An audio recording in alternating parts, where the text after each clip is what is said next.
Hi friends, कैसे हैं आप।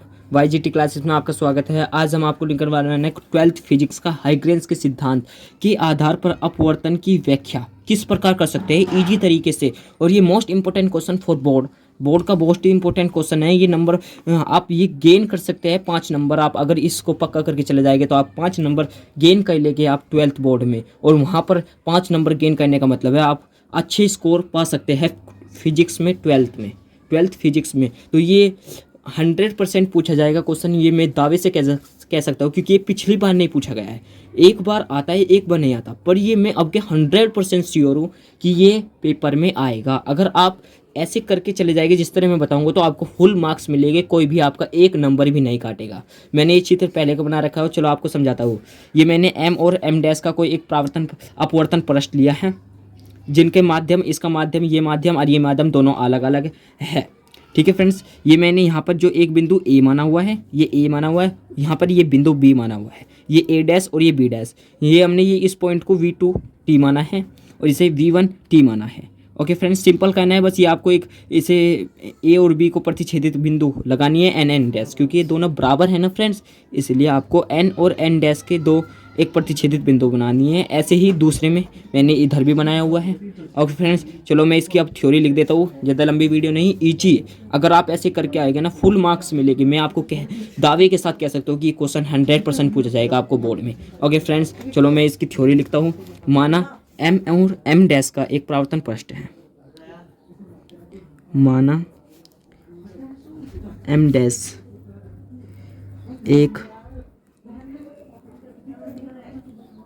एक अपवर्तन पृष्ठ है जो दोनों माध्यमों में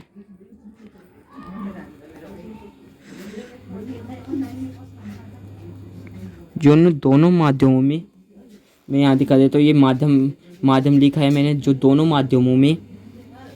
ओके फ्रेंड्स, देखिए फ्रेंड्स, ये माध्यम लिखा है जो दोनों माध्यमों में, इन दोनों माध्यमों का अपवर्तनांक, दोनों माध्यमों का अपवर्तनांक n1 वह n2 है। जो ये हमने V2 और V1 लिखे हुए हैं यहाँ पर, ये V1 वह V2 प्रकाश के वेग को निरूपित करते हैं।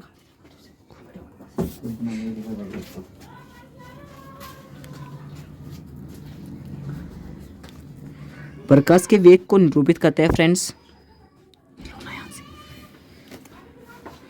माना ए बी, अब ये तो हमने लिख दिया, माना ए और बी, यहाँ से जो ये बिंदु है ए और बी, माना ए बी, यहाँ लिख देता हूँ मैं अलग।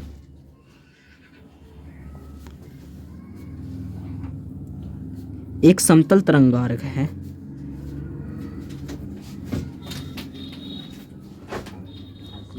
ये तरंगार्घ है।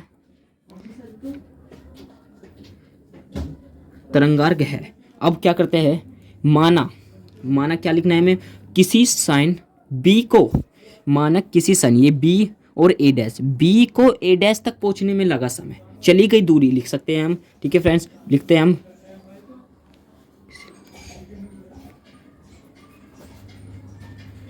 किसी साइन बी को ए डैश तक पहुंचने में लगा समय, लगी दूरी मान सकते हैं, चलो समय नहीं मानते, दूरी क्या है हमारी, बी और ए डैश, ये ए डैश है, डैश कभी आप कुछ और समझो। ठीक है फ्रेंड्स, बी और ए डैश, चलो लिख लेते हैं। बी और ए डैश को पहुंचने में लगा समय, बी और ए डैश इजिकल V1 T। ये हमने देखो यहाँ पे माना हुआ है V1 और T, यहाँ पर V2 माना हुआ है। अब क्या लिखना है हमें दूसरे में, जितने समय में, देखो फ्रेंड्स कृतिक से मैंने इसकी हिंदी लिखवाई। अगर आप इतना करके आएंगे ना तो फुल मार्क्स मिलेगा आपको, मैं दावे के साथ कह सकता हूँ फुल मार्क्स। चलो आगे लिखते हैं। जितने समय में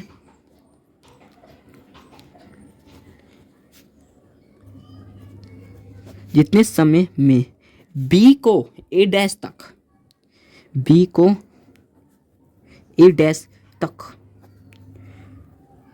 पहुंचने में लगी दूरी, जितने ही हमारा बी से ए डैश तक पहुंचने में लगी दूरी है तो पहुंचने में लगी दूरी तो फ्रेंड्स क्या लिखना है हमें, जितने वहाँ से यहाँ तक पहुँचने में लगी दूरी है वो उतनी ही हमें उतने समय में ए से बी डैश तक पहुँचने में लगा समय।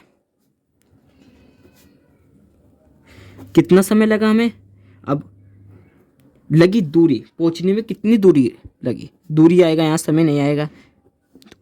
ओके फ्रेंड्स, जितनी हमें इसको पहुंचने में, अब मैं चित्र के माध्यम से आपको दिखाता हूँ। बी से ए डैश तक पहुंचने में कितनी दूरी लगी, V1T। अब हमें ए से बी डैश तक पहुंचने में कितनी दूरी लगी, दोनों सेम है। तो इसकी जो हमने ये माना हुआ है, ये बिंदु जिस पर ये काटती है ए बी, तो V2T है। तो लिख देते हैं हम ए बी डैश इजिकल V2T। अब एक हम इसे मानते हैं एक समकोण त्रिभुज है ये, जिसे हम मानते हैं ए बी ए डैश, एक तो त्रिभुज ये हो गया, फिर एक मानेंगे ए डैश बी डैश ए। ओके फ्रेंड्स, एक ये त्रिभुज हो गया, एक ये त्रिभुज हो गया। चलो हम लिख लेते हैं, माना एक समकोण त्रिभुज,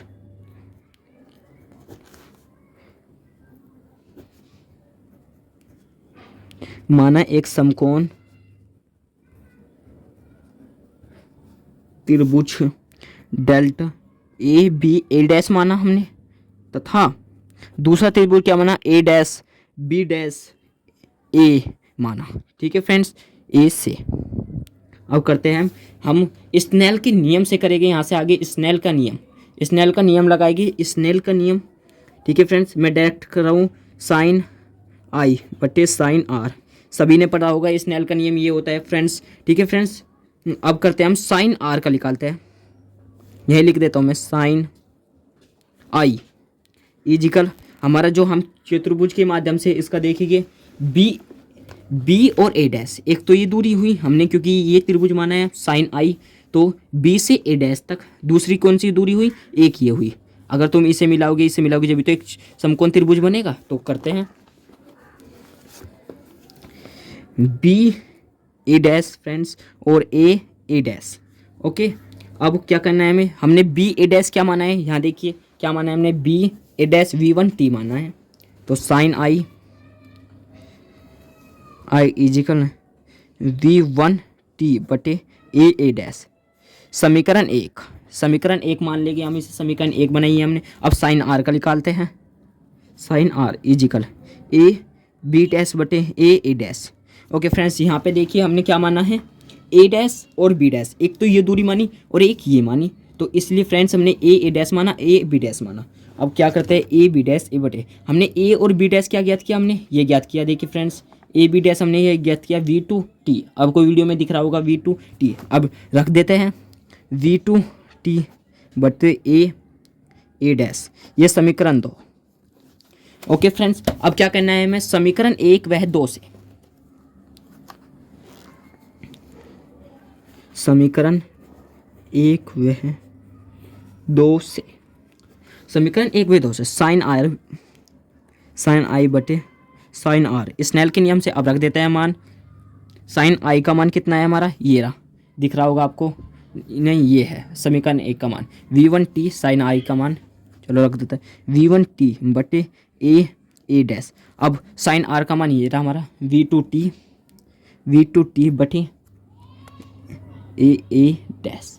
ओके फ्रेंड्स, अब क्या करना है, आपको पता होगा कि अब क्या करना होता है, जब इसकी गुना तो इससे ही हो जाती है, ये ऊपर जाता है, तो इसलिए ये कट जाएगा क्योंकि बटे में आ जाएगा, ये कट गया। अब कर लेते हैं ऐसे,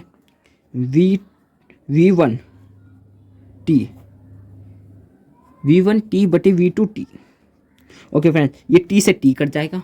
अब क्या करना है, देखिए V1 बटे V2। अब आपको करना है, मैं आपको यहीं पे साइड में करके दिखा रहा हूँ किस तरह करना है, बस आप ये लिख के आ जाना, साइन आई बटे साइन आर इजिकल V1 बटे V2।